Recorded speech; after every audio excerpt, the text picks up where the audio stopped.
আগামী সোমবার 19শে আগস্ট রাখি পূর্ণিমার দিন ভুলেও এই সময় বাঁধবেন না রাখি। পরিবারে নেমে আসবে চরম বিপর্যয়, আর্থিক অনটন, গৃহ অশান্তি। তাই আজকেই সাবধান হয়ে যান। নমস্কার বন্ধুরা, ভক্তিমূলক কথা চ্যানেলে জানাই আপনাদের সকলকে স্বাগত। বন্ধুরা, আশা করছি ঈশ্বরের আশীর্বাদে আপনারা প্রত্যেকেই ভালো আছেন এবং সুস্থই আছেন। সামনেই আসতে চলেছে রাখি পূর্ণিমা। সাধারণত শ্রাবণ বা ভাদ্র মাসের পূর্ণিমা তিথিতে রাখি বন্ধন উৎসব হয়। হিন্দুদের একটি পবিত্রতম উৎসব হচ্ছে রাখি পূর্ণিমা বা রাখি বন্ধন। মূলত বোন বা দিদিরা তাদের ভাইদের সুরক্ষার জন্য হাতে রাখি বাঁধেন। ভাই বোনের মিষ্টি মধুর সম্পর্কের পবিত্রতম অনুষ্ঠান হচ্ছে রাখি বন্ধন।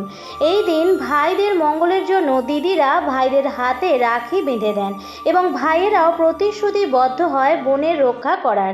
তাই এই মিষ্টি মধুর সম্পর্ককে আরও মজবুত করার নামই রাখি বন্ধন উৎসব, যা বহু প্রাচীন যুগ থেকেই ভারতবর্ষে হয়ে চলেছে। এই রাখি পূর্ণিমা উৎসব পালন করার পেছনে রয়েছে একটি ইতিহাস। চলুন তা ছোট্ট করে জেনে নেওয়া যাক। পৌরাণিক বিশ্বাস অনুসারে 100টি অপরাধ করার পর যখন শ্রীকৃষ্ণ শিশুপালকে হত্যা করার জন্য যুদ্ধ করছিলেন, তখন শ্রীকৃষ্ণের তর্জনী কেটে রক্তপাত শুরু হয়েছিল। তারপর দ্রৌপদী তার শাড়ির আঁচলের একটু টুকরো ছিঁড়ে শ্রীকৃষ্ণের হাতে বেঁধে দেন। তখন শ্রীকৃষ্ণ দ্রৌপদীকে রক্ষা করার প্রতিশ্রুতি দিয়েছিলেন। এরপরে শ্রীকৃষ্ণ দ্রৌপদীর দেওয়া প্রতিশ্রুতি অনুসারে ভরা সবার মধ্যে থেকে দ্রৌপদীর বস্ত্র অপহরণের সময় দ্রৌপদীর সম্মান রক্ষা করেছিলেন। তখন থেকেই এই উৎসব পালিত হয়ে আসছে বলে ধারণা করা হয়। রাধাকৃষ্ণের ঝুলন যাত্রার শেষে শ্রাবণী পূর্ণিমায় রাখি বন্ধন উৎসব পালিত হয়। এই বছরও একই দিনেই ঝুলন যাত্রার সমাপ্তি ও রাখি পূর্ণিমা, তাই দিনটি অত্যন্ত শুভ। অনেকেই এই দিনে নানান শুভ কাজ সম্পন্ন করে থাকেন। মনে করা হয় এই দিনে এইসব কাজ করলে অত্যন্ত ভালো এবং শুভ ফল পাওয়া যায়। আজকের ভিডিওতে আমি আপনাদের সঙ্গে শেয়ার করব এই বছর অর্থাৎ 2024 সালের রাখি পূর্ণিমা কখন পড়েছে।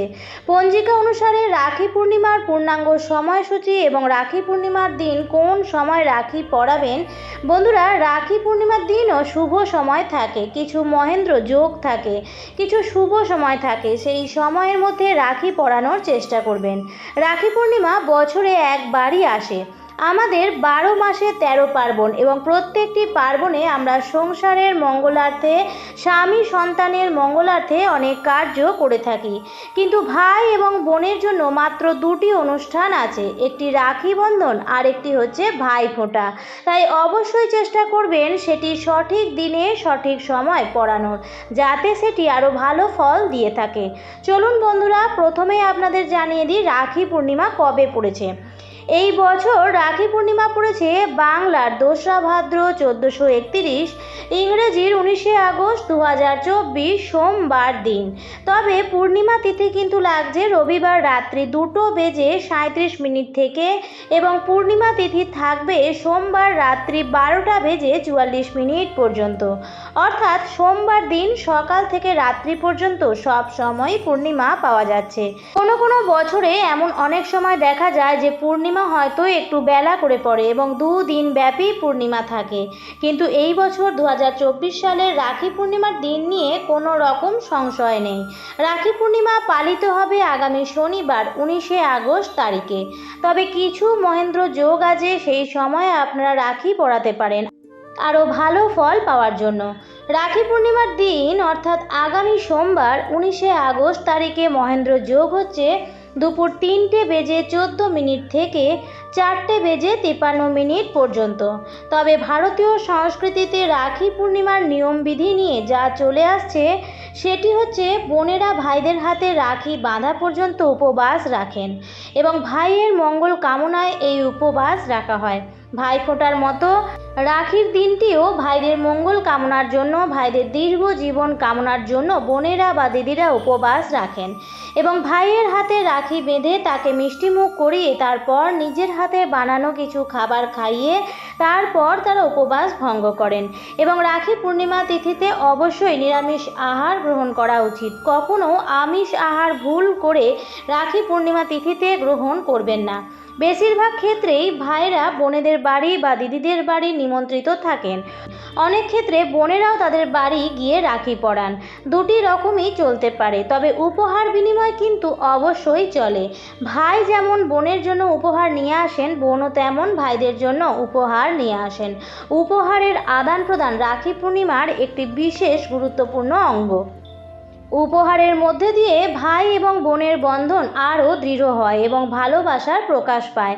তাই বন্ধুরা, রাখি পূর্ণিমা তিথিতে আপনারা চেষ্টা করবেন এই শুভ সময়ে ভাই বা দাদার হাতে রাখি বাঁধতে এবং রাখি বাঁধার যে সামান্য নিয়মগুলি আছে সেগুলি অবশ্যই মানতে।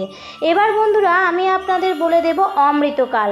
পঞ্জিকা অনুসারে রাখি পূর্ণিমার সমগ্র দিনটি অত্যন্ত শুভ হলেও কিছু অমৃত যোগ থাকে। সেই সময় রাখি বাঁধলে ভাই দীর্ঘ জীবন লাভ করেন।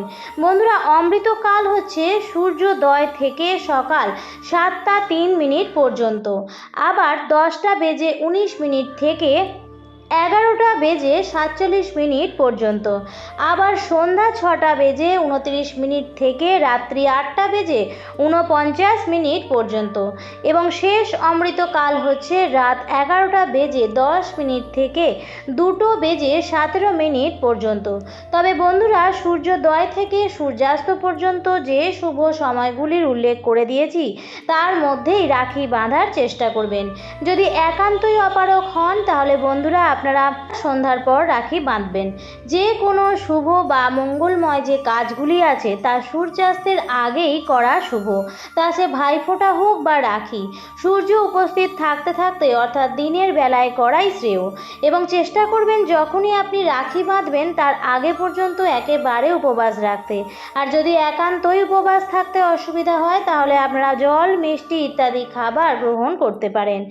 যাদের বাড়িতে লাড্ডু গোপাল আছে তারা রাখি পূর্ণিমা তিথিতে লাড্ডু গোপালের জন্য নতুন বস্ত্র উপহার এবং রাখি আনতে কিন্তু একদমই ভুলবেন না। অনেকের বাড়িতে গণেশ ঠাকুর আছেন, তারা গণেশ ঠাকুরকেও রাখি বাঁধবেন। সেক্ষেত্রে উপহার, রাখি এবং পছন্দের মিষ্টি অবশ্যই নিয়ে আসবেন এবং বজরংবলীর উদ্দেশ্যেও রাখি নিবেদন করতে ভুলবেন না। তবে উপহার দেওয়ার সময় খেয়াল রাখবেন কখনোই বস্ত্র দেওয়ার সময় কালো রঙের বস্ত্র উপহার হিসেবে দেবেন না। কালো রঙের কোনো কিছুরই উপহার হিসেবে নেওয়া দেওয়া করবেন না। ছুরি, কাঁচি এমন কোনো ধারালো জিনিসও উপহার হিসেবে দেবেন না। কাঁচের জিনিস এমন কোনো জিনিস যা খুব সহজেই ভেঙে যায় এমন জিনিসও উপহার হিসেবে দেবেন না, এর ফলে সম্পর্ক ভঙ্গুর হয়। আজকের পর্বটি আমি এখানেই শেষ করছি। আশা করছি আজকের ভিডিওটি থেকে একটু হলেও উপকৃত হয়েছেন। ভিডিওটি দেখে যদি ভালো লাগে তাহলে অবশ্যই লাইক, কমেন্ট, শেয়ার করবেন বন্ধুরা। আর যদি ভিডিওটি দেখে ভালো লেগে থাকে তাহলে অবশ্যই চ্যানেলটিকে সাবস্ক্রাইব করে সাথে থাকবেন। দেখা হবে পরবর্তী নতুন ভিডিওতে। ভালো থাকবেন, সুস্থ থাকবেন। ধন্যবাদ।